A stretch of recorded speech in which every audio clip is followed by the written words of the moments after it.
Montana Territory, winter of 1887. The first snow came earlier than anyone expected that year.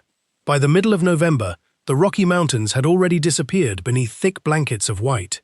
Tall pine trees bent under the weight of fresh snow, frozen streams glittered beneath pale sunlight, and every trail winding through the mountains seemed to vanish beneath drifting ice. Most sensible travelers had already made their way into town for the season. Only trappers, hunters, and mountain men still dared to travel the high passes. Among them was Elias Boone. At 38 years old, Elias had become something of a legend in the Montana Territory. Some called him the ghost of the mountains, because few people ever saw him, yet everyone seemed to know of him. Travelers spoke of the quiet mountain man who rescued stranded wagons during blizzards.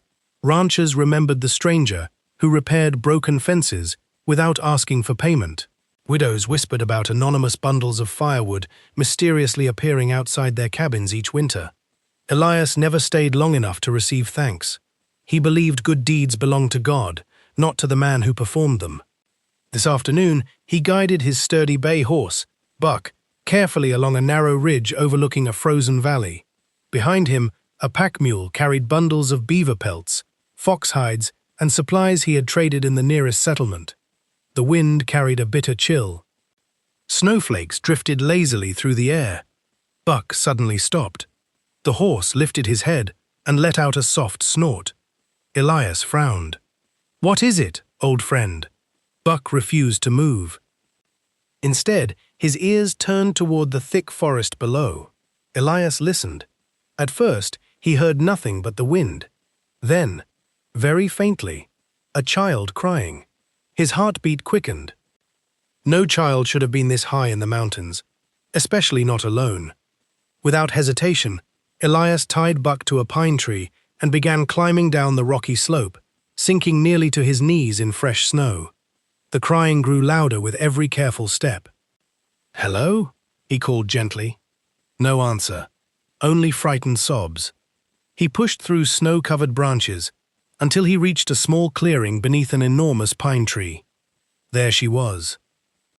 A little girl no older than 6 sat curled against the trunk, hugging a worn rag doll with one missing button eye. Her thin blue dress offered almost no protection against the freezing cold. Snow had gathered in her dark curls, and her tiny boots were soaked through. Her lips trembled. Her hands were nearly white from the cold.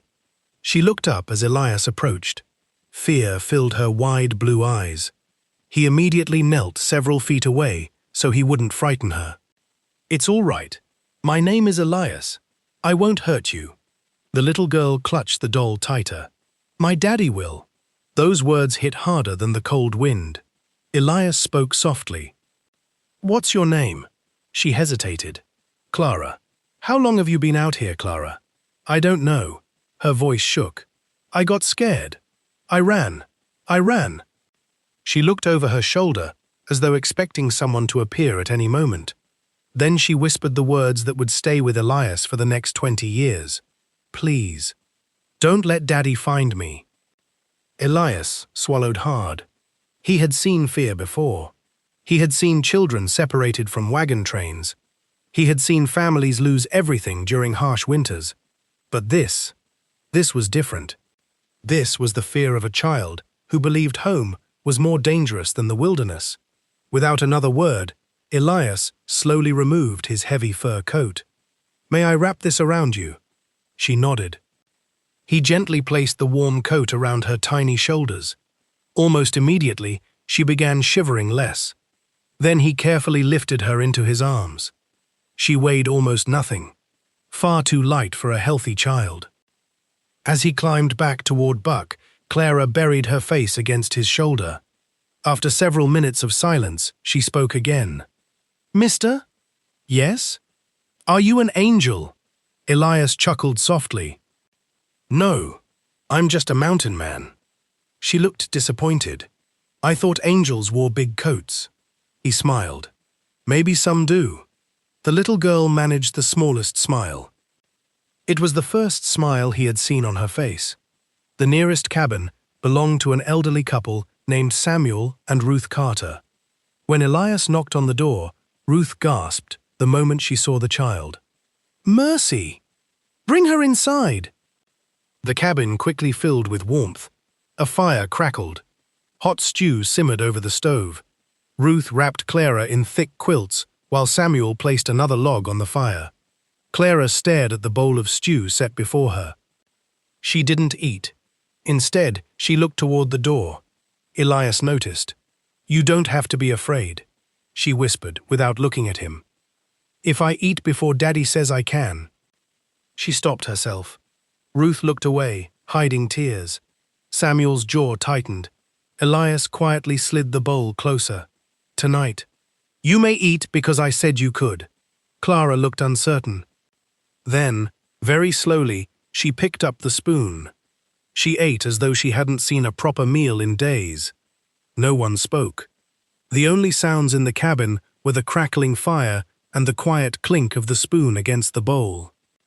After finishing every last bite, Clara looked embarrassed. "I'm sorry. I was hungry."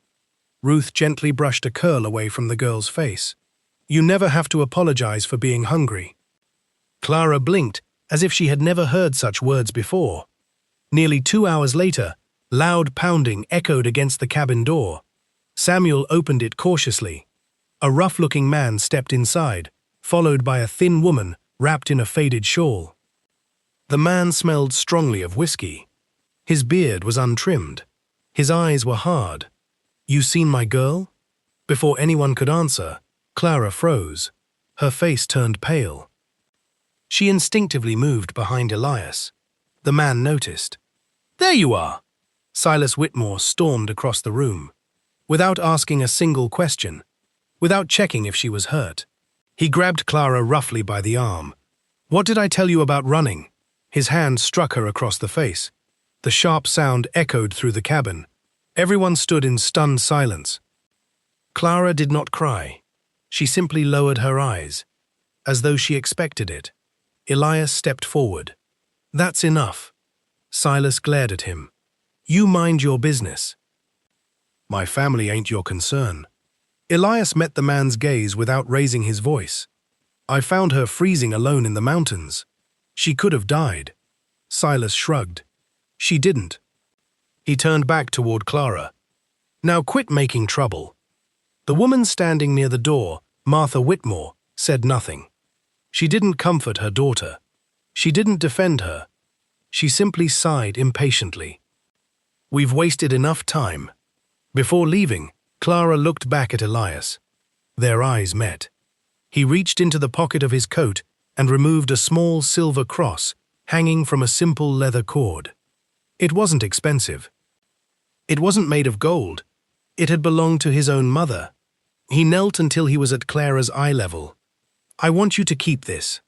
She looked at him with surprise. "For me?" He nodded. "When life feels dark, hold on to this. And remember," she waited. "No winter lasts forever." She wrapped her tiny fingers around the cross, as though it were the greatest treasure she had ever held. "Will I ever see you again?" Elias looked at the frightened child standing in the doorway. He could have offered comforting words he wasn't sure he could keep. Instead, he made a promise. "I'll come back someday." For the first time that day, hope flickered in Clara's eyes. "I'll remember." Silas yanked her arm. "Come on." The family disappeared into the falling snow. Elias stood silently in the doorway long after they were gone, watching the wind erase their footprints. The following spring, true to his word, Elias returned to the Whitmore homestead. The cabin looked even worse than before. The roof sagged, fences had fallen into disrepair, and weeds had overtaken what little garden remained. From the road he saw Clara, now a little older, carrying a bucket nearly too heavy for her small frame. She stumbled, spilling water into the dirt. Silas emerged from the barn shouting, "You can't even carry water right."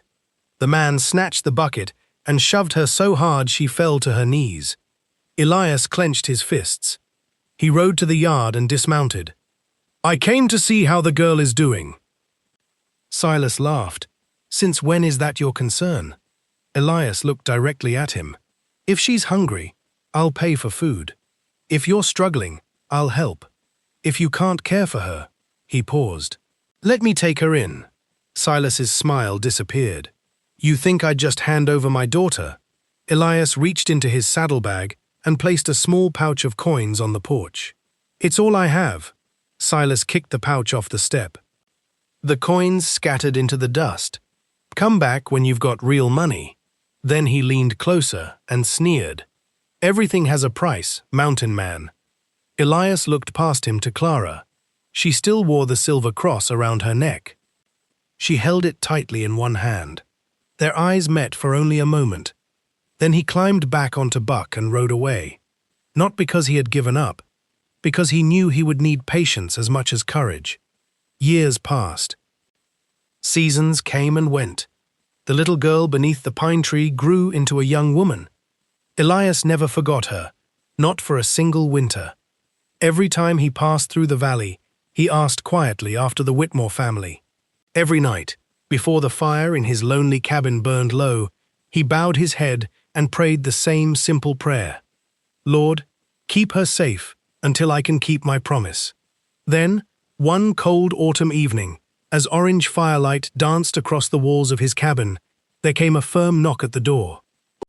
When Elias opened it, Sheriff Thomas Reed stood on the porch, his hat dusted with snow. Elias, the sheriff said gravely, you remember the Whitmore family?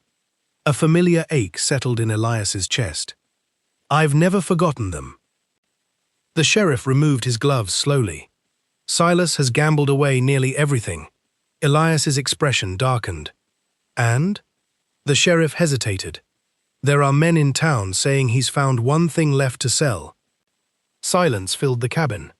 Elias didn't ask what the sheriff meant. He already knew.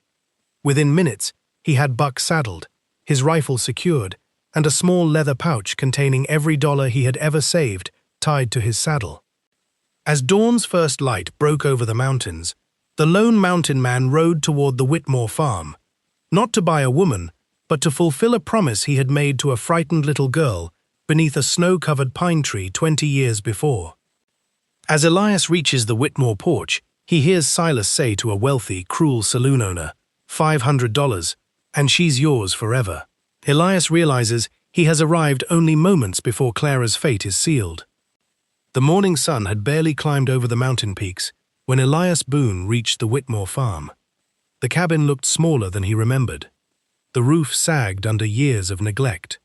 Broken fence posts leaned in every direction. The barn door hung from a single hinge. Even the chickens wandered freely because no one had bothered to mend the fence. The place looked less like a home and more like a wound that had never healed. Elias guided Buck behind a line of cottonwood trees and quietly dismounted. He had learned long ago that walking into another man's business without understanding the situation could make things worse. So he listened. Voices drifted from the open cabin window. One voice belonged to Silas Whitmore. The other belonged to a man Elias recognized immediately. Victor Kane, the owner of the Red Coyote Saloon in the nearest mining town. Kane had money. Too much money. He made his fortune from gambling, whiskey, and desperate men who had nowhere else to go. Rumors followed him wherever he traveled. Young women disappeared into his establishments, promised respectable work as cooks or servers. Few were ever seen smiling again. Elias's jaw tightened. Silas laughed loudly. You won't find a harder worker. Victor Kane answered with a sneer. I didn't come looking for a worker. The two men laughed together. Then came the words that made Elias's blood run cold. $500, Silas said. And she's yours forever. A chair scraped across the wooden floor. Elias heard another voice. A woman's voice. Steady. Firm. I won't go. Clara. She sounded older now, stronger than the frightened child he remembered. Yet beneath her courage, he could hear fear. Silas barked at her. You'll do exactly as I say. You owe this family. I've fed you for 22 years, Clara answered quietly. No. I worked for every bite. Silence. Then a loud slap echoed through the cabin. Elias didn't wait another second. He strode across the porch, and pushed open the cabin door. Every eye turned toward him. Silas frowned. "You." Victor Kane looked Elias up and down before smiling. "Mountain man, I've heard about you." "I've heard enough about you too," Elias replied. The room fell silent. Clara stood near the fireplace. Her cheek was already turning red where her father had struck her. Though she looked nothing like the frightened little girl beneath the pine tree, Elias recognized her instantly. The same blue eyes, the same quiet strength. Around her neck, hidden beneath her faded dress, he caught the faint glimmer of silver. The cross. She still wore it. His promise had never left her. Clara looked at Elias with confusion. She had never truly seen him as an adult. To her, he was simply another stranger. Victor Kane folded his arms. "You here to buy whiskey?" "No." "A horse?" "No." "What then?" Elias reached into his saddlebag and placed a thick leather pouch on the table. The heavy bag landed with a dull thud. Coins shifted inside. Silas's eyes widened. Victor Kane stopped smiling. Elias looked directly at Silas. "Count it." Silas hurried forward and untied the pouch. Gold coins spilled across the rough wooden table. More money than anyone expected a mountain trapper to possess. Silas's hands shook. This is more than 500. Elias nodded. "It clears every debt you owe." Silas grinned greedily. "I knew you had money hidden somewhere." "I always knew," Elias interrupted him. "Every debt. The gambling notes, the mortgage, the livestock, the land, everything." Victor Kane's smile disappeared. Silas looked between the two men. "So, you've bought her?" Elias slowly turned toward Clara. "No." He looked back at Silas. "I bought your debts. Not your daughter. Not your daughter." The room became perfectly still. Even Victor Kane looked surprised. Elias continued. "If Clara chooses to walk out that door, she walks as a free woman. No chains, no contracts. No one owns her." Silas slammed his fist onto the table. "She's my daughter. You don't tell me what I can. You tried to sell her." Elias's voice remained calm. "But this ends today." Victor Kane stepped forward. "I offered 500. I'll make it 6. Elias met his gaze. "There isn't enough gold in Montana." Victor Kane's eyes narrowed. "You threatening me?" "No. I'm warning you."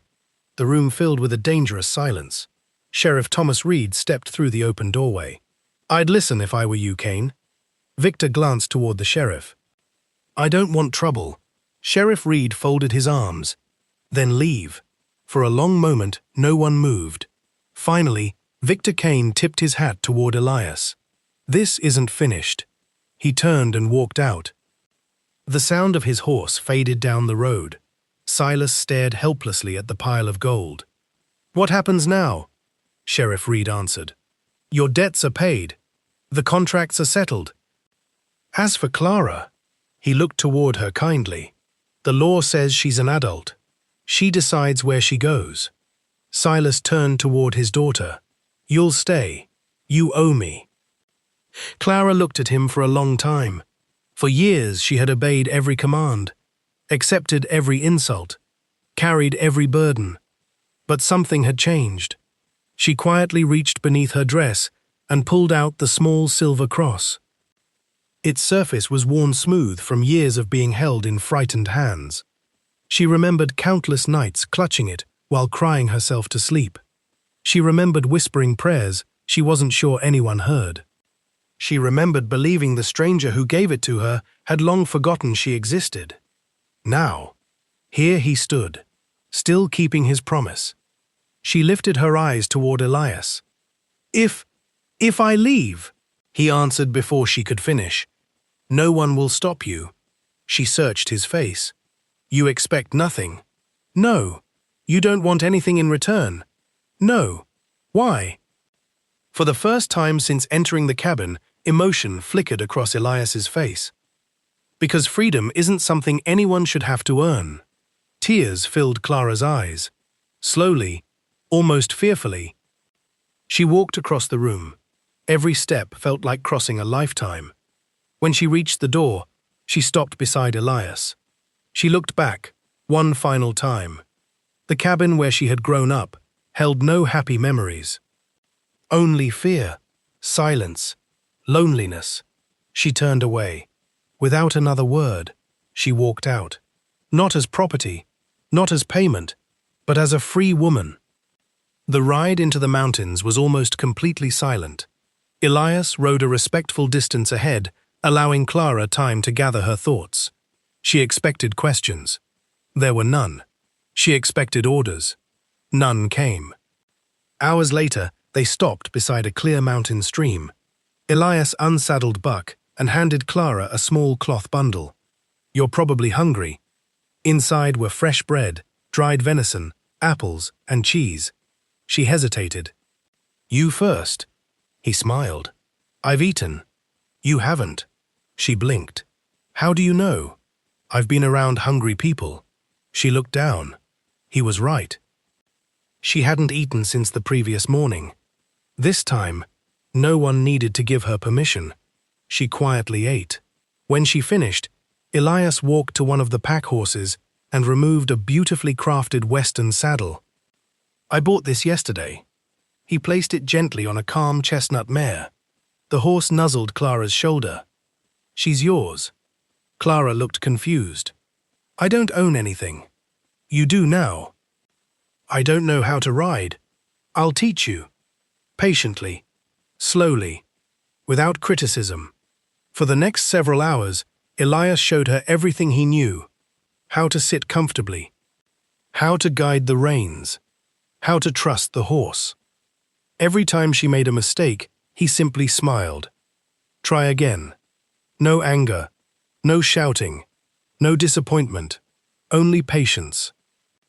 As evening settled over the mountains, they reached Elias's ranch. It wasn't grand, it wasn't wealthy, but it was beautiful. A sturdy log cabin overlooked a peaceful valley. Smoke curled from the stone chimney. A large red barn stood nearby. Horses grazed behind freshly repaired fences. A vegetable garden stretched beside an orchard. Beyond it all, towering mountains reached into the fading sky. Clara stared in amazement. "You built all this? Little by little? It must have taken years." "It did." He led her inside. The cabin smelled of cedar and fresh bread. A fire already burned warmly in the fireplace. Books lined handmade shelves. A Bible rested on the table beside a simple oil lamp. Nothing inside suggested luxury. Everything suggested peace. Elias carried her small bundle to a room overlooking the valley. He opened the door. The room held a neatly made bed covered with a handmade quilt. A rocking chair sat beside the window. Fresh wildflowers rested in a mason jar. A small dresser stood against the wall. Clara looked around in disbelief. This is for me? Only if you want it." She turned slowly. "You trust someone you barely know." Elias answered gently, "I know enough." She frowned. "But we've only met today." He smiled sadly. "No. We met a long time ago." Before she could ask what he meant, he stepped toward the doorway. Then he paused. Without turning around, he spoke words that settled deep inside her heart. "As long as you live under this roof, no one will ever own you again." He quietly closed the door behind him. Clara stood alone. For the first time in her life, she wasn't afraid of the silence. She unpacked the tiny bundle of belongings she had brought from the Whitmore cabin. There was only one dress, a worn Bible with several missing pages, a hairbrush with a cracked handle, and the rag doll she had carried since childhood. The doll's cloth body had been patched dozens of times over the years. As she hugged it, something hard shifted inside. Curious, she carefully opened one of the old stitches along its side. A tiny object slipped into her hand, the silver cross. The leather cord had broken years ago, so she had hidden it inside the doll to keep it safe. She stared at it in the firelight. As her fingers closed around the cool metal, Faint memories stirred in the deepest corners of her mind. A snow-covered pine tree, a warm fur coat wrapped around trembling shoulders, strong arms lifting her from the cold, a kind voice saying, "No winter lasts forever," and another promise, "I'll come back someday." She looked toward the closed bedroom door, the quiet mountain man sleeping in the next room. A strange question formed in her heart. Who are you, really? The next morning, Grace Miller visits the mountain ranch. The moment she sees the silver cross in Clara's hand, she gasps and whispers, "I know exactly who gave that to you." The first morning Clara Whitmore woke beneath Elias Boone's roof, she did not know where she was. For a brief moment, she lay perfectly still beneath the warm quilt, listening. No shouting, no doors slamming, no angry footsteps, only the gentle crackle of a dying fire downstairs. The wind whispered softly through the pine trees outside, and somewhere in the distance, a meadowlark welcomed the sunrise with its cheerful song. Clara opened her eyes. Golden morning light spilled through the small window beside her bed, painting soft lines across the wooden floor. She blinked several times. Then she remembered. She was no longer at the Whitmore farm. She was free. The thought felt so unfamiliar that she almost didn't believe it. Slowly, she sat up. The room was simple but beautiful. The handmade quilt smelled faintly of cedar. A small pitcher of fresh water rested on the washstand beside a clean towel. Someone had placed a small bouquet of wild mountain flowers in a mason jar near the window.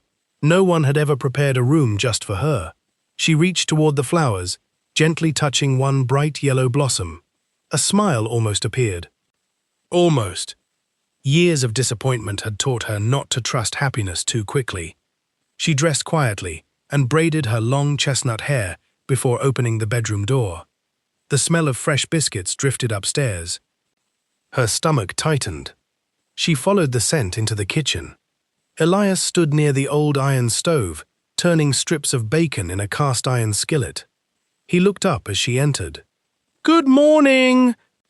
His voice was calm, as always. She nodded politely.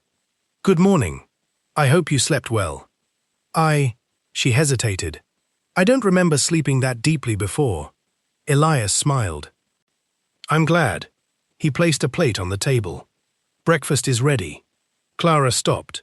She looked around the room. "There isn't anyone else." "No. You were waiting for me?" "I was." She frowned. "You could have eaten." "I could have." "So why didn't you?" Elias shrugged gently. "Meals taste better when they're shared." The simple answer caught her off guard. At her parents' house, everyone fought to eat first. Here, someone had waited. For her. They bowed their heads before eating. Elias folded his rough hands together. "Lord, thank you for another morning, for food on this table, and for bringing us safely through the night. Give us wisdom for the work ahead, and teach us to honor you in everything we do. Amen." "Amen," Clara whispered. The meal passed mostly in silence. Not an uncomfortable silence, a peaceful one. Several times, Clara noticed Elias looking toward her plate. Whenever her biscuit grew low, another quietly appeared. Whenever her coffee cup emptied, he refilled it without asking. There was no expectation, no demand for thanks, simply kindness. It felt almost unbelievable. After breakfast, Elias carried 2 buckets toward the barn. He paused at the door. "You don't have to work today." Clara looked surprised. "What? You've had a long journey. You should rest." She shook her head immediately. "I can work. I know you can. But you don't have to." Those words settled heavily in her heart. She had spent her entire life believing her value depended on how much work she could do. Now someone was telling her she mattered, even when she rested. Still, she smiled slightly. "I'd like to help." Elias nodded. "All right, but only because you want to." Together they walked toward the barn. The morning air smelled of pine needles and fresh hay. Sunlight filtered through the towering trees surrounding the ranch.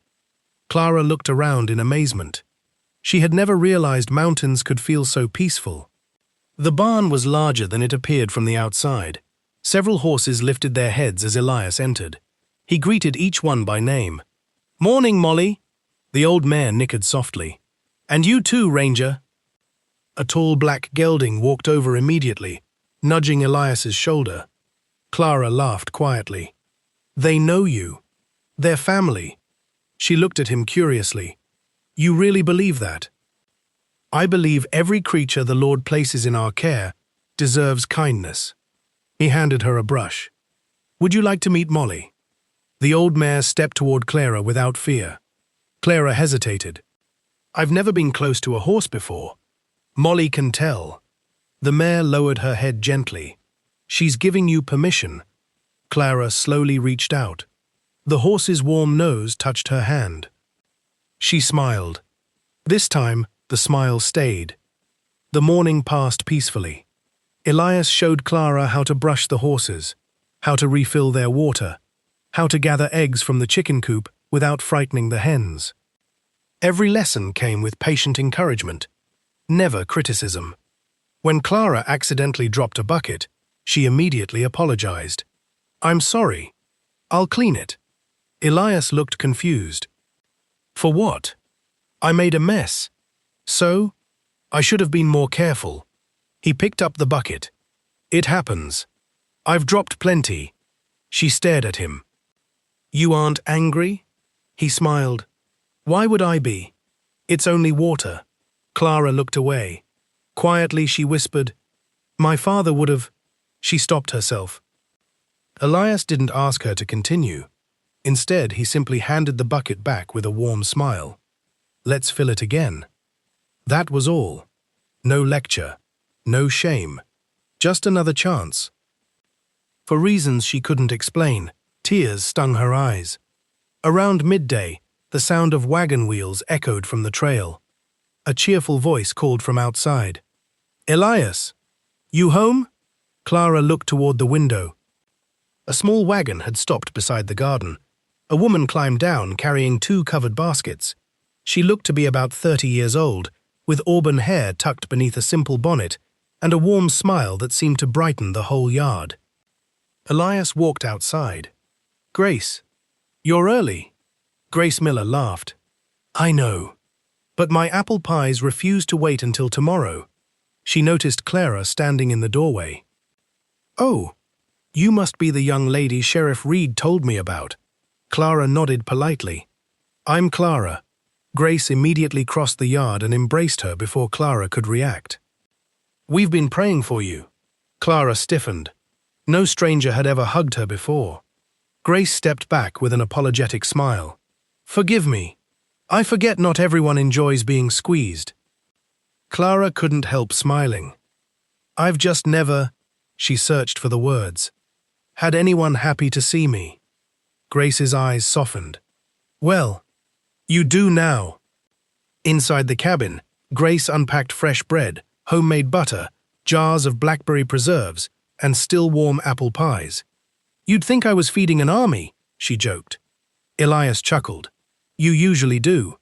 Grace looked around. "Everything still standing?" "So far." She laughed.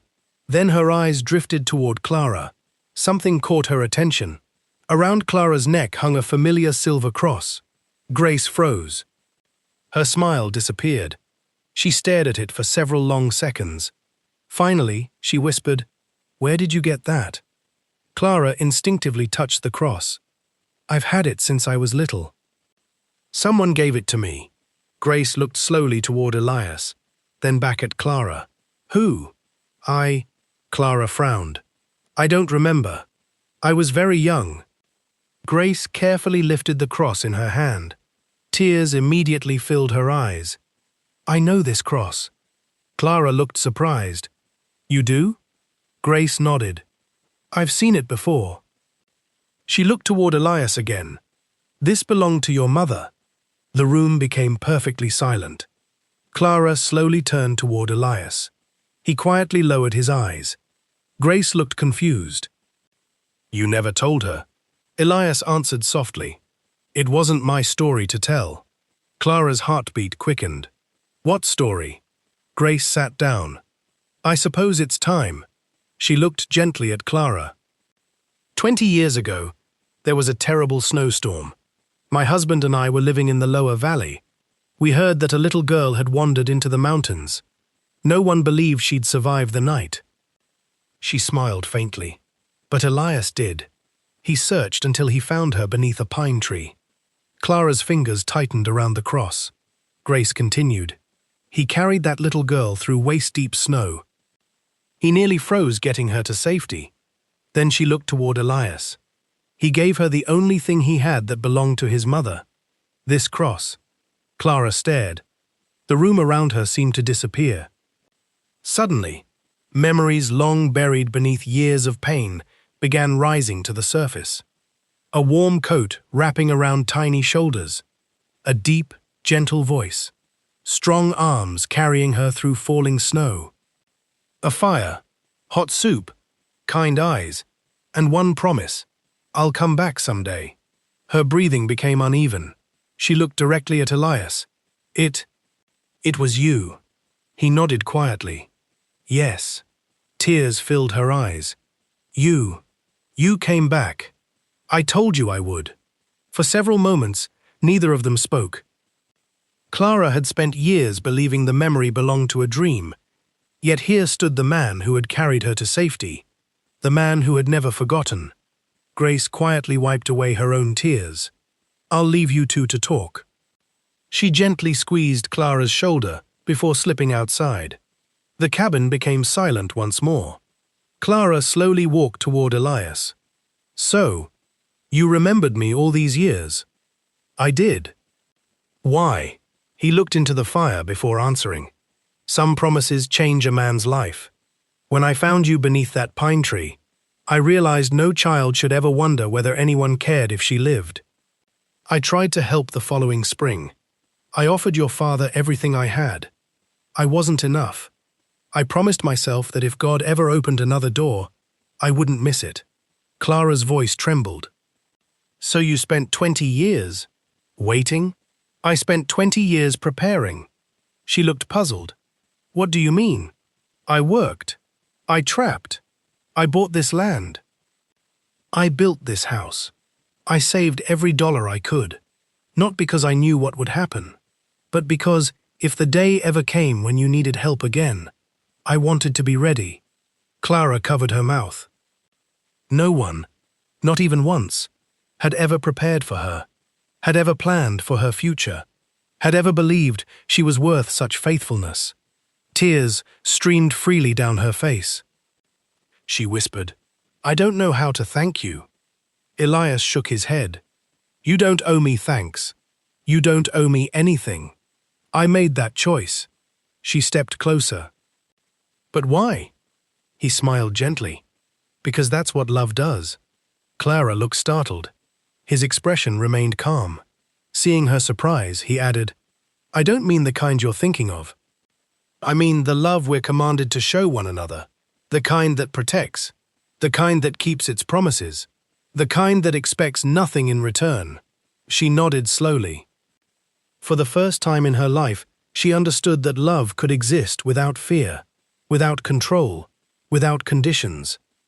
That evening after supper, they sat quietly on the porch, watching the sunset paint the mountains in shades of gold and crimson. The air was cool, carrying the scent of pine and wild sage. Clara turned toward Elias. There was one question she could no longer keep to herself. Can I ask you something? Of course. She searched his face. After all these years, did you ever stop believing you'd find me again? Elias looked toward the distant mountains. Not once. She swallowed hard. And if I had chosen to stay with my parents yesterday, I would have respected your choice. And then, I would have kept praying for you. Silence settled between them. A peaceful silence. Not empty. Comfortable. As darkness slowly covered the valley, Clara realized something that frightened and comforted her all at once. For the first time since she could remember, she felt safe, and somewhere deep inside her heart, hope, small, fragile, but real, had begun to grow. Just as Clara begins to trust the life she's found, Sheriff Reed rides up the mountain with urgent news. Silas Whitmore has returned to town, claiming Elias kidnapped his daughter, and he is demanding both Clara and the ranch back. The peace that had settled over Elias Boone's ranch lasted only 3 days. 3 beautiful days. 3 mornings filled with birdsong instead of shouting. 3 evenings where laughter had slowly begun to replace silence. For Clara, it felt like waking from a terrible dream. She still expected someone to scream her name whenever she accidentally spilled flour while baking biscuits. She still apologized whenever she tracked a little dirt across the floor. She still asked permission before touching anything in the house. Every single time, Elias answered the same way. "You don't have to ask." Little by little, those words began to sink into her heart. The 4th morning dawned bright and cool. Mist drifted lazily over the meadow, while the mountains glowed pink beneath the rising sun. Clara stood outside the chicken coop, scattering feed across the ground. The hens hurried toward her feet, clucking excitedly. She laughed, a real laugh. The sound surprised even her. Elias looked up from repairing a wagon wheel near the barn. For a brief moment, he simply watched. He had imagined hearing that laugh for 20 years. He had prayed the frightened little girl beneath the pine tree would one day know joy again. Now, standing in the golden morning light, she looked more alive than when he had first brought her to the ranch. Buck wandered over beside Elias. The old horse nudged his shoulder. Elias smiled. "I know. She's beginning to heal." Later that afternoon, Clara entered the cabin, carrying a basket of fresh eggs. She found Elias sitting at the kitchen table with several folded papers spread before him. He quickly gathered them together. She noticed. "I didn't mean to interrupt." "You didn't." He smiled. "I was just finishing." She set the basket down. "Those looked important." "They are." He hesitated, then motioned toward the chair opposite him. "Would you sit for a minute?" She pulled out the chair. His expression seemed unusually serious. Immediately, her stomach tightened. Had she done something wrong? Had he changed his mind? Would he ask her to leave? She folded her hands nervously. "What is it?" Elias placed one folded document in front of her. "I've been meaning to do this since you arrived." She looked down. The paper was neatly written. She recognized only a few of the legal words. "I can't understand all of it." "I know. I'll explain." He took a slow breath. "This ranch." He looked around the cabin. "Everything you see here, the house, the barn, the horses, the land, it belongs to me." She nodded. "Yes." He gently slid the paper closer. "I've signed half of it over to you." Clara stared. "What?" "The lawyer in town prepared it several years ago." She looked up in confusion. "Several years?" "I hoped I'd never need it, but I wanted it ready." She blinked. "You prepared this? Before you even found me?" "Yes." Her voice became almost a whisper. "Why?" Elias leaned back, quietly. "Because if I ever succeeded in bringing you here, I never wanted you to wonder whether you were trapped." Clara looked from the paper to Elias. "I don't understand. If tomorrow morning you decide you don't wish to stay, you leave with enough land and money to build whatever life you choose. You'll owe no one. You'll answer to no one. And no one, not even me, can take it away." The room fell silent. Clara looked back at the paper. Her hands began trembling. Her entire life, every decision had been made for her. Where she lived, what she wore, when she worked, when she slept, even who she was expected to marry. Now, someone was placing freedom into her hands, not because she had earned it, simply because he believed she deserved it. Tears rolled down her cheeks. She shook her head. "I can't take this." "You can, but it's yours. So are you." She frowned. "What do you mean?" "I mean you're not a guest. This is your home if you choose it. If you don't, you'll still have a future." Clara covered her mouth as quiet sobs escaped. No one had ever planned for her happiness before. No one had ever asked what she wanted. She whispered, "I don't know why you'd do something like this." Elias looked down at his weathered hands. "When I was 12 years old," she looked up. He rarely spoke about himself. "My father died in a logging accident. My mother passed away 3 winters later. For a long time, I knew what loneliness felt like. I also knew what kindness could do." He smiled faintly. "An old preacher once told me something I've never forgotten." Clara listened closely. He said, "If God blesses your hands, don't close your fists, open them. Someone else may be praying for exactly what you're holding." Elias looked around the room. "I've tried to live that way ever since." That evening, they sat together on the porch. The sky glowed orange as the sun disappeared behind distant peaks. Clara finally asked the question that had lived inside her heart since Grace's visit. "When you found me beneath that tree, were you afraid?" Elias laughed quietly. "Terrified. You didn't look frightened. I hoped you wouldn't notice." She smiled. "I thought you were the bravest man I'd ever seen." "I was just praying very hard." She looked toward the mountains. "You really searched for me all night." "I did. You could have died. I knew that." "So why?" Elias answered without hesitation. "Because you mattered." The words struck her heart with unexpected force. Not because they were dramatic, because she believed him. The next morning, Sheriff Thomas Reed rode into the yard. Dust covered both his horse and coat. His face looked troubled. Elias met him near the gate. "You've ridden hard." "I have. Something's happened." Clara stepped onto the porch. Sheriff Reed removed his hat. "I'm afraid Silas Whitmore isn't finished." Elias nodded slowly. "I expected as much." The sheriff sighed. "He marched into town yesterday claiming you kidnapped his daughter." Clara's face turned pale. "I left willingly." "I know. So does half the town. But that's not all." Elias crossed his arms. "What else?" "He says because you paid his debts. The ranch should belong to him now." Clara looked shocked. "That doesn't even make sense." "No," the sheriff agreed. "It doesn't. But greedy men rarely make sense." Elias remained calm. "What did the judge say?" "He wants everyone present in town tomorrow morning." "I'll be there."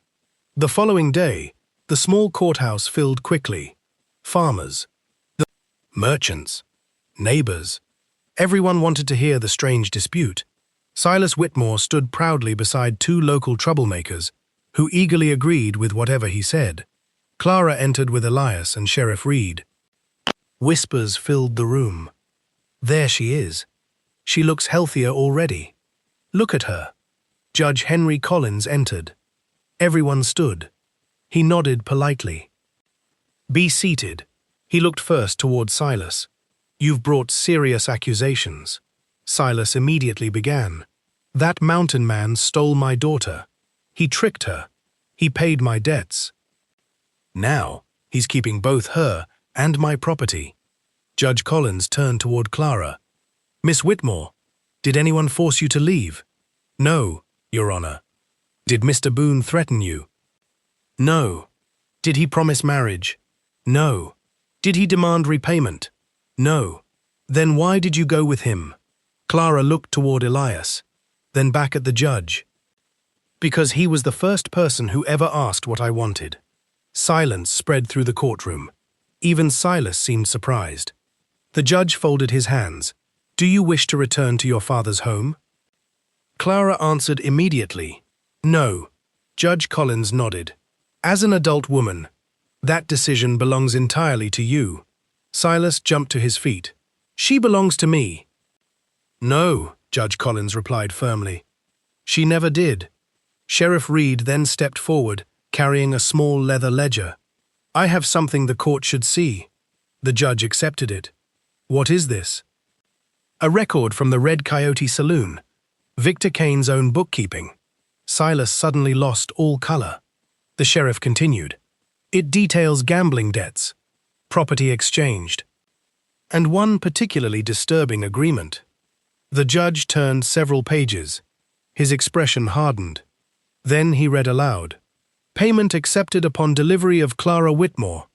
Gasps filled the room. Judge Collins slowly closed the ledger. He looked directly at Silas. You attempted to sell your daughter, Silas stammered. It wasn't, Judge Collins interrupted. It is enough. He struck the gavel. This court finds every accusation against Mr. Boone completely without merit. He looked toward Clara.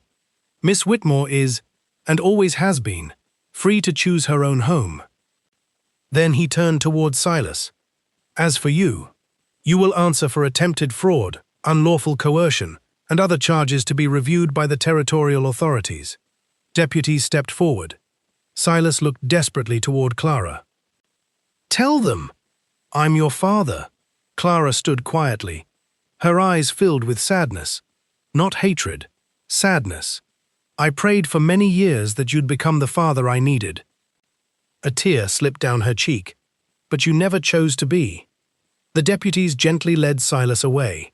He shouted until the courthouse doors closed behind him. Then, silence. Judge Collins looked kindly toward Elias. Mr. Boone, you've earned the respect of this court. Elias simply nodded. I only kept a promise. The ride home felt different. For the first time in her life, Clara knew no one could force her back. No one could claim ownership over her future. When they reached the ranch, she climbed down from her horse and looked across the valley.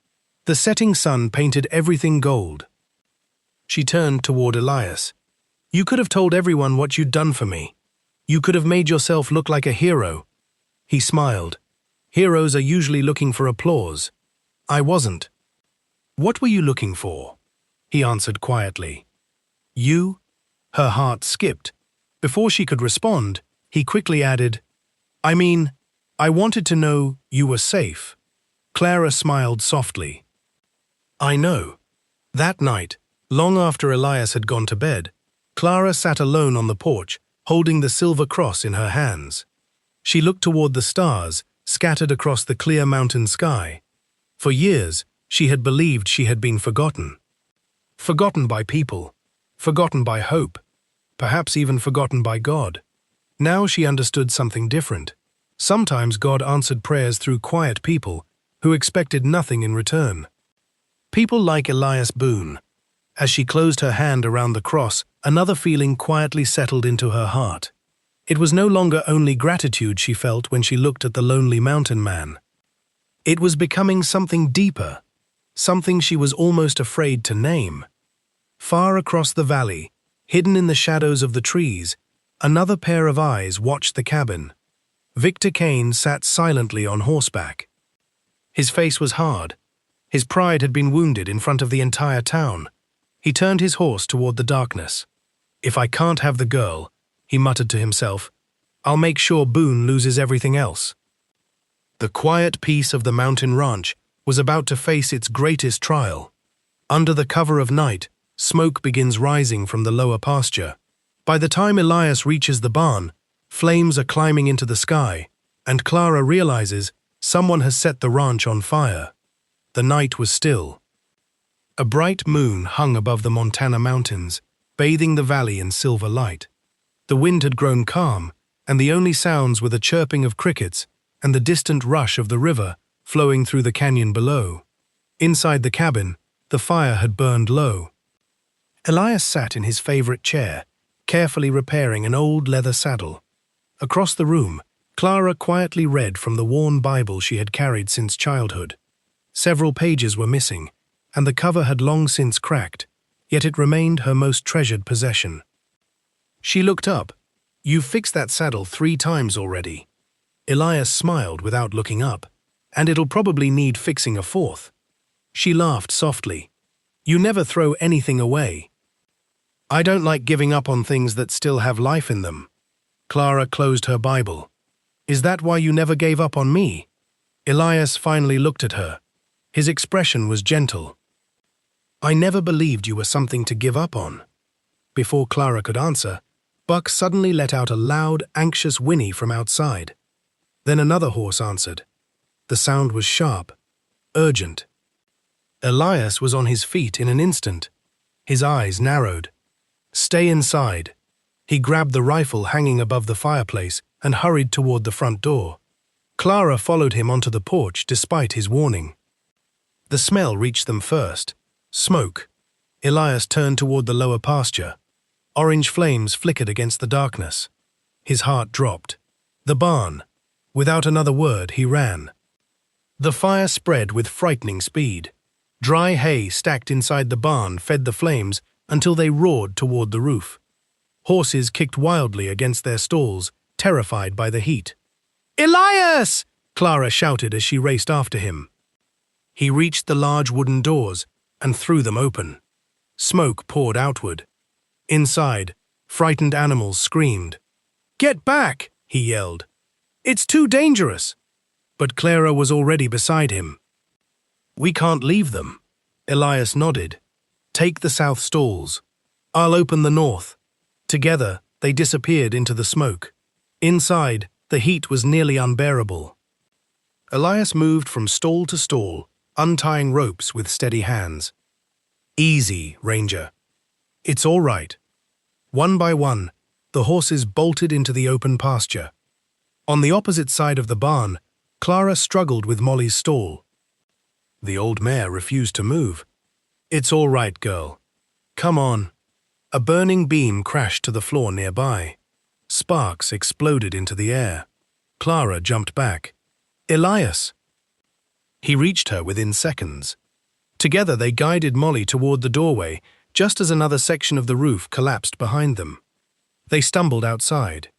Moments later, the entire roof gave way with a deafening roar. The barn was lost. Clara stood trembling beside Elias. She watched years of his hard work disappear into the flames. "I'm so sorry." Elias shook his head. "We're alive. The horses are alive. The rest can be rebuilt." His calmness amazed her. Most men she had known would have shouted in anger. Elias simply looked toward the sky. "Thank you, Lord, for protecting us." By sunrise, neighbors began arriving. Word of the fire had spread quickly through the valley. Sheriff Thomas Reed was among the first. He examined the blackened remains of the barn carefully. Then he knelt near the entrance. His fingers brushed against the ground. He frowned. "What is it?" Elias asked. The sheriff pointed. "There. Boot prints. Several sets. Far too many to belong to either Elias or Clara." Sheriff Reed followed the tracks several yards before stopping beside a broken lantern. The smell of lamp oil lingered. This wasn't an accident. Clara felt a chill. "You mean?" The sheriff nodded. "Someone started this fire."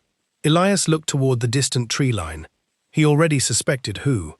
3 days later, Sheriff Reed returned with news. "We found witnesses." Clara looked hopeful. "They saw Victor Kane leaving the valley after midnight." Elias wasn't surprised. "Can you prove it?" "Not yet, but we're close." The sheriff hesitated. "I need you both to be careful. Kane's angry, and angry men make foolish choices." The burned barn left the ranch nearly crippled. There was nowhere to shelter the horses, no place to store hay. Several fences had also burned. The damage would take months to repair. Clara looked across the ruins one afternoon. "It'll take forever." Elias handed her a hammer. "Then we'd better start today." She smiled. Together they cleared burned beams, stacked usable lumber, dug new fence posts. Every evening they collapsed into their chairs, exhausted. Every morning they began again, without complaint. On the 5th day, something unexpected happened. A wagon appeared at the end of the trail. Then another. Then another. Clara shaded her eyes. "Who's that?" Elias smiled with surprise. "I have no idea." The first wagon stopped beside the burned barn. An elderly rancher climbed down, carrying lumber. "I heard you could use this." Another wagon unloaded bundles of hay. "We've got extra." A blacksmith arrived with new horseshoes. No charge. Grace Miller climbed down, carrying baskets of food. "I figured neither of you remembered to eat." Soon, nearly the entire valley had gathered. Some repaired fences. Others rebuilt stalls. Children carried nails. Women prepared meals. Men raised new walls. Clara looked around in amazement. Why are they doing this? Grace smiled. Because kindness grows. What do you mean? Elias spent 20 years helping everyone else. Now it's our turn. Clara looked toward Elias. He seemed almost embarrassed by the attention. One rancher clapped him on the shoulder. You've fixed enough of my fences. It's time I fixed one of yours. Another laughed. You hauled my wagon through a snowstorm. I still owe you. Elias shook his head. You don't owe me anything. The rancher grinned. Too late. By sunset, the framework of a new barn already stood where ashes had covered the ground that morning. Clara quietly wiped tears from her eyes. She had never seen a community united by gratitude instead of fear. That evening, after everyone returned home, Clara and Elias sat on the porch.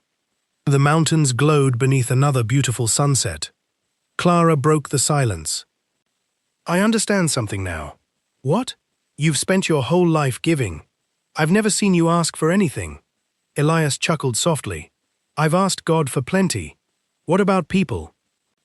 He thought for a moment. I suppose I never learned how.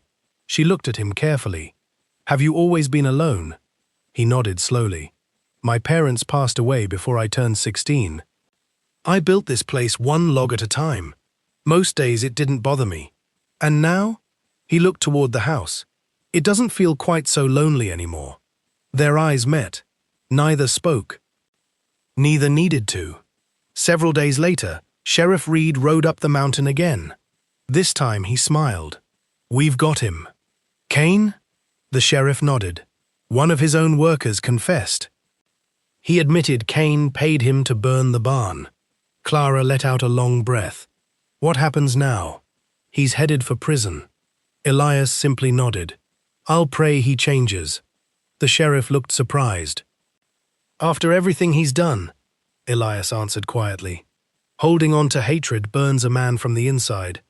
I'd rather build barns. The sheriff laughed. You're a better man than most. As summer slowly settled across the valley, the ranch flourished again. The new barn stood larger than the old one. Fresh paint covered the walls. New foals played in the pasture. The garden overflowed with vegetables. Life had returned. Yet Clara's heart wrestled with a different struggle. She loved Elias. She knew it now. His patience, his kindness, his quiet faith, his unwavering promises. But fear whispered another thought. You were broken when he found you. He deserves someone who has never known such pain. One evening, after everyone had gone to bed, Clara packed the few belongings she owned. The silver cross, her Bible, 2 dresses, the rag doll she could never bear to throw away. She quietly stepped onto the porch before dawn. If she left now, Elias could find someone better. Someone whose past wasn't filled with sorrow. She reached the gate. A familiar voice stopped her. Going somewhere? She turned. Elias stood beside the porch, holding 2 steaming cups of coffee. He had clearly been awake for some time. She lowered her eyes. I didn't want to wake you. I wasn't asleep. You knew. I heard you packing. Silence stretched between them. Finally, Clara whispered, You deserve better. He looked genuinely confused. Better than what? Better than me. She fought back tears. I came here with nothing. I've brought you nothing but trouble. Your barn burned because of me. You've spent money, time, and years of your life trying to rescue someone who was never worth rescuing. Before she could say another word, Elias gently set the coffee cups down on the fence post. He stepped closer, not so close that she felt trapped, just close enough for her to hear every word. Clara, she slowly looked up, when I found you beneath that pine tree. I wasn't looking for someone perfect. I found a frightened little girl. When I came back 20 years later, I wasn't looking for someone without scars. I found a woman who never stopped surviving. He paused. His eyes glistened in the morning light. I never rescued you because I thought you could repay me. I helped because you mattered. And you still do. Tears rolled freely down Clara's face.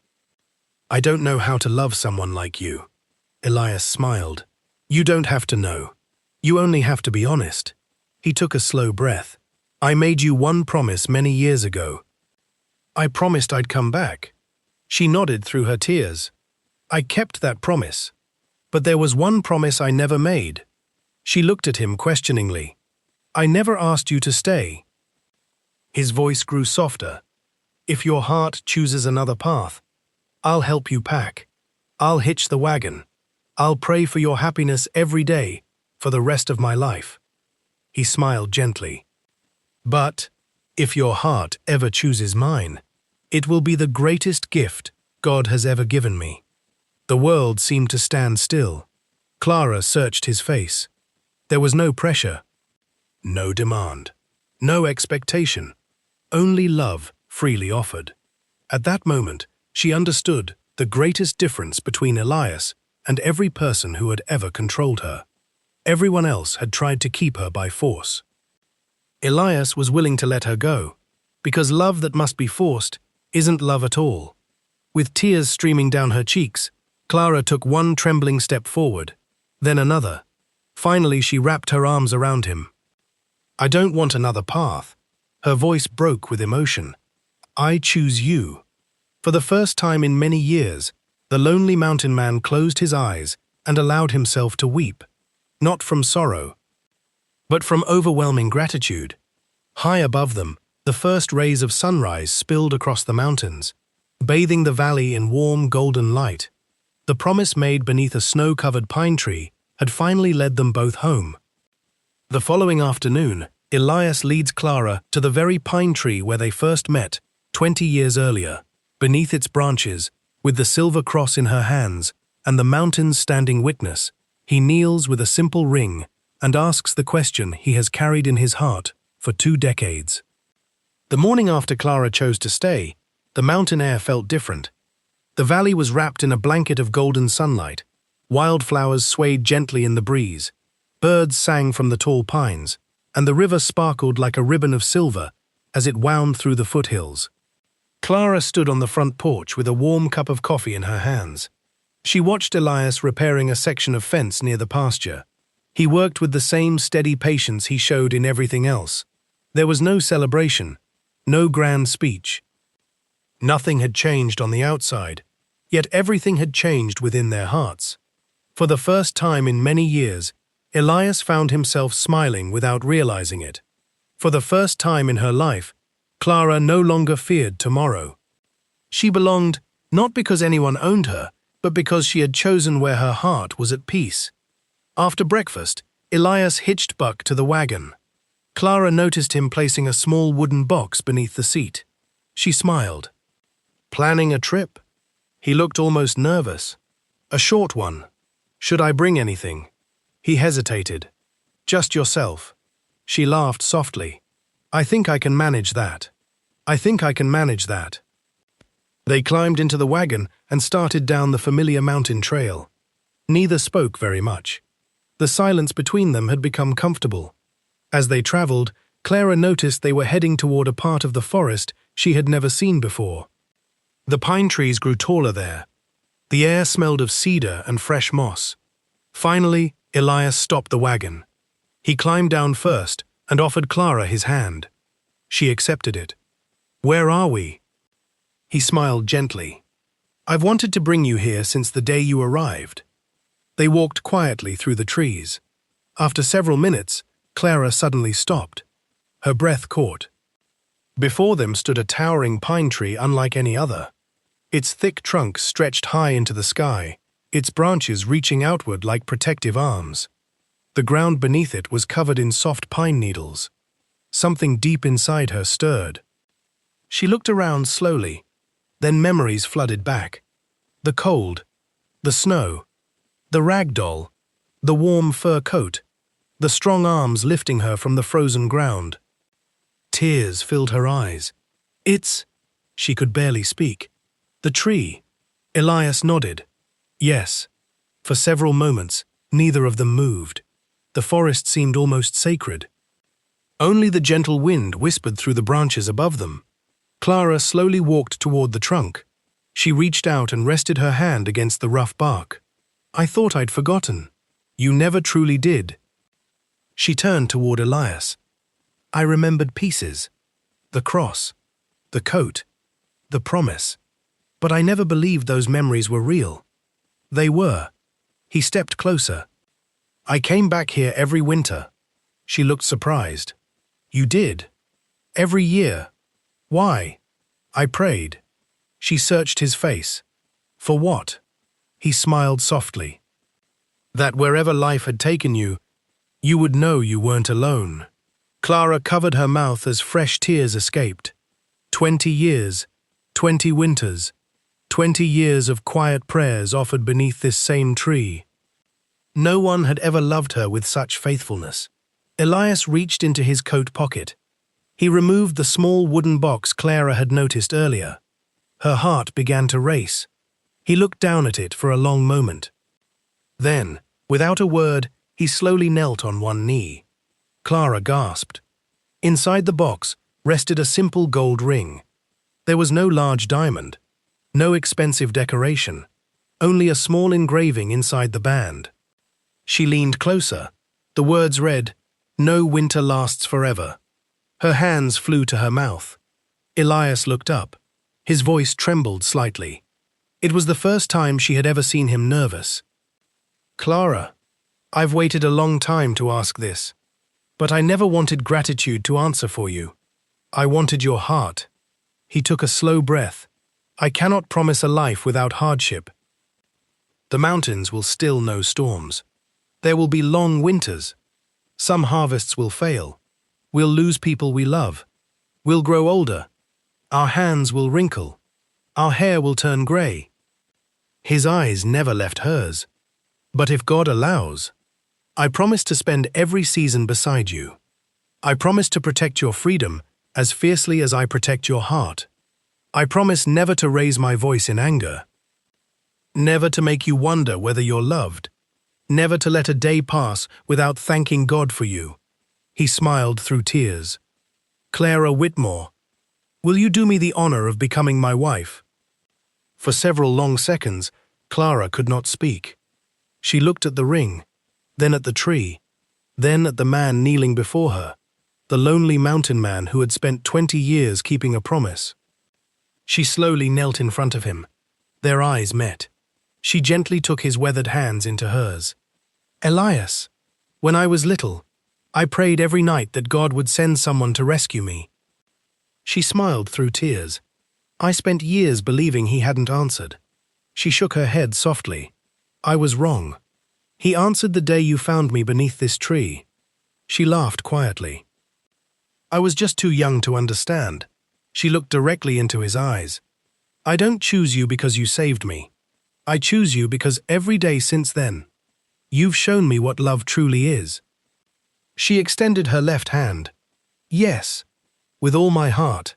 Yes." Elias slipped the ring gently onto her finger. It fit perfectly. Unable to hold back any longer, he stood and wrapped her in his arms. For a long time, neither of them spoke. The mountains stood silently around them. The wind moved gently through the pine branches. It felt as though heaven itself smiled upon the promise finally fulfilled. A wedding built on love, not wealth. Word of their engagement spread quickly through the valley. Grace Miller cried the moment she heard. "I've been waiting 20 years for this." Sheriff Thomas Reed laughed. "I suppose I'm expected to wear my best coat." "You are," Grace answered. "And polish your boots." The entire community insisted on helping. One family cut fresh pine branches to decorate the little mountain chapel. Another brought wildflowers gathered from the meadows. The blacksmith crafted beautiful iron lanterns to light the aisle. Women baked pies, fresh bread, and cakes. Children picked daisies until their little baskets overflowed. No one accepted payment. Everyone wanted to give, because everyone remembered a time when Elias had quietly helped them without asking for anything in return. Now it was their turn. The wedding took place on a warm autumn afternoon. The little chapel overlooked the mountains. Its windows stood open, allowing the scent of pine and wildflowers to drift inside. Simple wooden pews filled quickly. Neighbors smiled warmly. Children whispered excitedly. Sheriff Reed stood proudly beside Elias as his witness. Grace helped Clara prepare in a small room behind the chapel. She carefully fastened Clara's grandmother's lace veil. "You look beautiful," Clara smiled. "I've never owned a wedding dress." Grace gently squeezed her hands.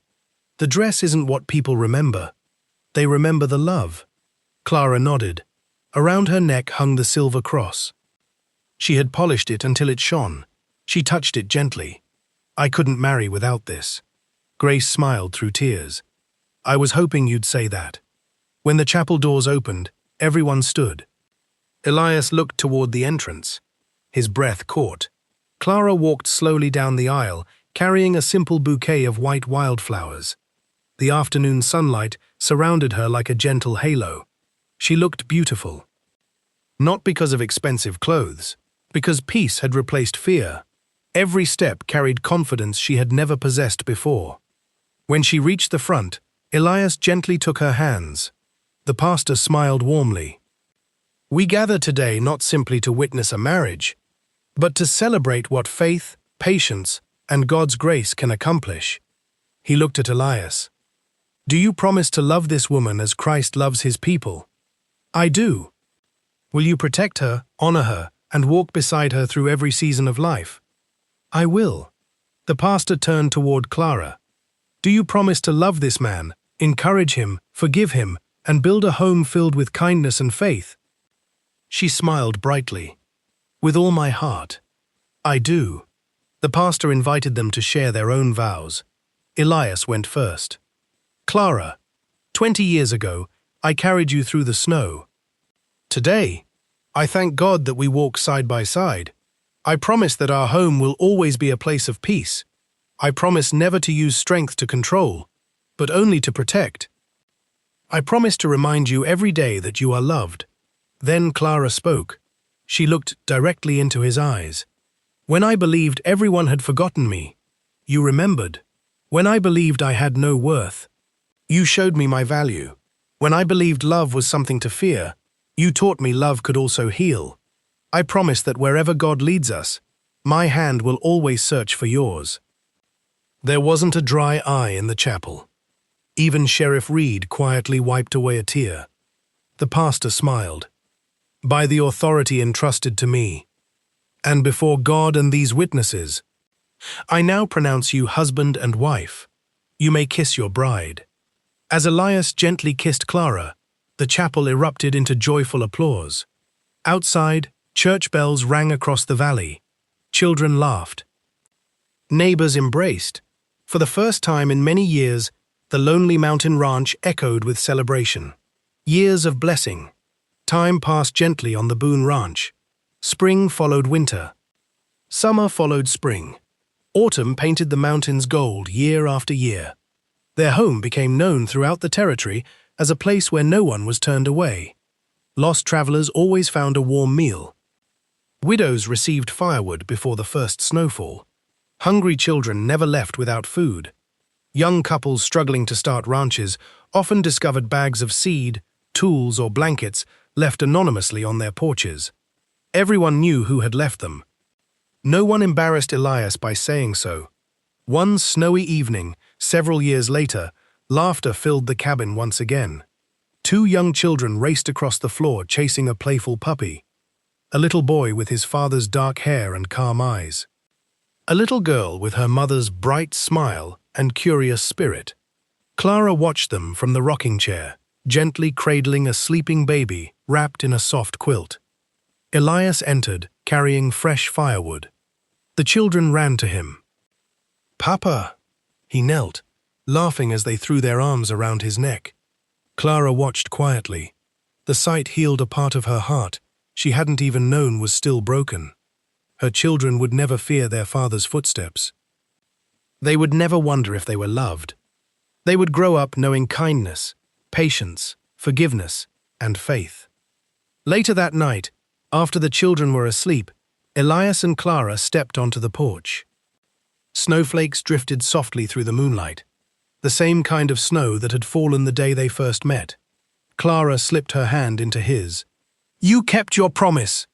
Elias smiled. "No." He looked toward the heavens.